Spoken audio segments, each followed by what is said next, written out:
के वीरेंद्र जी, आपके रिपोर्टर्स और ग्राउंड जीरो से क्या फीडबैक मिला? ये लोग तो अपना अपना एग्जिट पोल दे रहे हैं, आपका क्या आकलन है? देखिए, वोट भले 50% के पड़ा हो, लेकिन लड़ाई बड़ी तगड़ी रही है घोसी में। और इसमें कोई शक नहीं कि दोनों दलों ने बहुत ज़बरदस्त प्रचार किया और बहुत मेहनत की उनके नेताओं ने। सियासत में बहुत दिनों बाद उत्तर प्रदेश की कोई ऐसा उपचुनाव हुआ जिसमें भाजपा और समाजवादी पार्टी दोनों के सारे नेता इतनी मेहनत करके लगे हैं। अब अपने यहाँ एक चलन है कि जो पार्टी सत्ता में होती है वो उपचुनाव जीत जाती है। लोग इसके पीछे तर्क देते हैं कि भाई जनता कहती है कि अभी सत्ता में है, अगर इनको जिताएंगे तो हमारे क्षेत्र का विकास होगा, इस आधार पे उनको वोट मिल जाता है।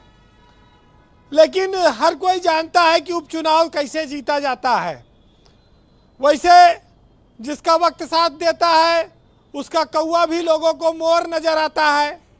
तो बीजेपी इस समय भाई ताकत में है, वो कौवा को मोर बता दे, सब लोग मोर मानेंगे, तो ये कोई बहुत बड़ी बात नहीं है।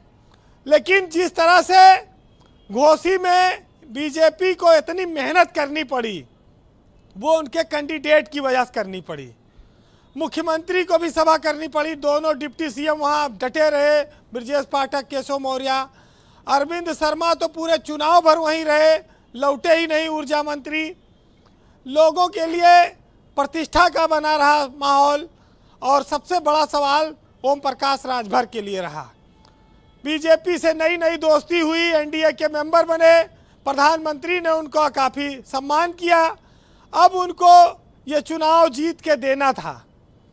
अब आज जो वोट पड़ा है उस आधार पर अगर ज़्यादा वोट पड़ता तो उसका क्या आकलन होता, वोट कम पड़ा तो क्या आकलन है?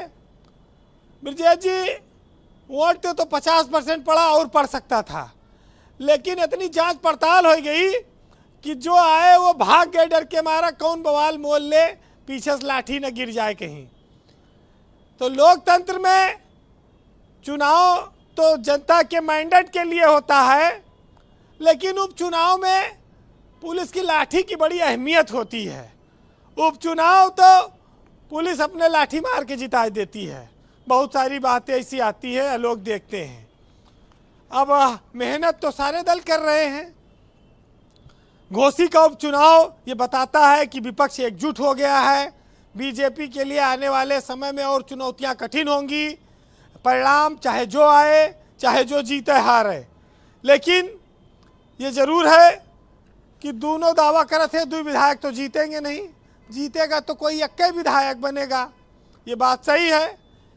लेकिन अवसरवादी नेता के तौर पर दारा सिंह चौहान की उनके क्षेत्र में एक पहचान बनी और उनका जो है बीजेपी से भी कार्यकर्ता उनसे नाराज था। ये तो नेताओं ने बड़ा समझाया बुझाया है, उसका परिणाम है कि लोग माने हैं। लेकिन एक चीज ये भी दर्शाता है कि कैंडिडेट के तौर पर अगर देखा जाता तो सुधाकर दारा सिंह पे भारी पड़ जाते। अगर बीजेपी सिंबल ना होता तो दारा सिंह तो वहां पर लेट जाते, आसान नहीं था।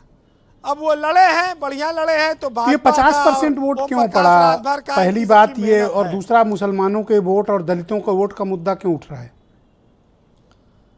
अब बिल्कुल देखिए ये किधर गया, कैसे गया। दलितों का वोट बड़ा मायने रखता है, बीजेपी ने कितना अपनी ओर खींचा। लेकिन जिस हम सियासत से राजनीतिक चरित्र की बात, नैतिकता की उम्मीद करते हैं, वो सब चरित्र अब रहा नहीं चरित्र सियासत में। अब सत्ताधारी दल शिकायत करत है चुनाव आयोग से कि विपक्ष कब्जा करत बा। आज तक तो विपक्ष चिल्लाता था कि ये कब्जा हो रहा है, ये जबरदस्ती हो रही, पैसा बांट रहे हैं, दारू बांट रहे हैं। अब तो सत्ताधारी दल को भी खतरा है कि विपक्ष वाले कहीं कहीं कोई गड़बड़ी ना कर दें। इतना ताकतवर विपक्ष हो गया उत्तर प्रदेश में। तो ये जो प्रतिष्ठा का चुनाव है, ये इतनी इज्जत क्यों फंसा ली दोनों ग्रुप में, मैं ये नहीं समझ पाया। इतनी इज्जत क्यों फंसा रखी है इन लोगों ने? चुनाव इस देश में, उत्तर प्रदेश में ये तय करेगा कि आने वाले वक्त में कैसा माहौल बनेगा। बहरहाल ब्रजेश जी अवसरवादी हो, मौका परस्त हो, इनकी हर समय में पूछ रही है, हर समय ये कामयाब रहे हैं। लोग कहते हैं कि समझते सभी हैं बस कहते नहीं हैं, और बनते हैं जितने नासमझ वो नहीं हैं। अगर फ़ायदा हो तो बन जाएंगे गूंगे, और हो दिक्कत जरा भी फिर बहरे मिलेंगे। और बनी मौका परस्ती बुद्धिमानी जाने कब से, वसूलों पे टिकता अब आदमी बुरा है। तो जो आदमी वसूलों पे टिकता है अब वो अच्छा नहीं रहा, और चरित्र में कोई वसूल, राजनीति में कोई वसूल भी नहीं रहा। बहरहाल जी, इतनी चतुराई से मिटाया गया मेरी हस्ती को, और तनिक सी आँच भी ना आई उसकी कश्ती को। और मुझे गुमान था कि सफ़र में मेरा साथ वो देंगे, और उन्हें इंतज़ार था कि वो सिर्फ अपनी मौका परस्ती का। अच्छा, आपने देखा आज अरुण थोड़ा मायूस से बैठे हुए हैं, कोई बात है बीरेन जी?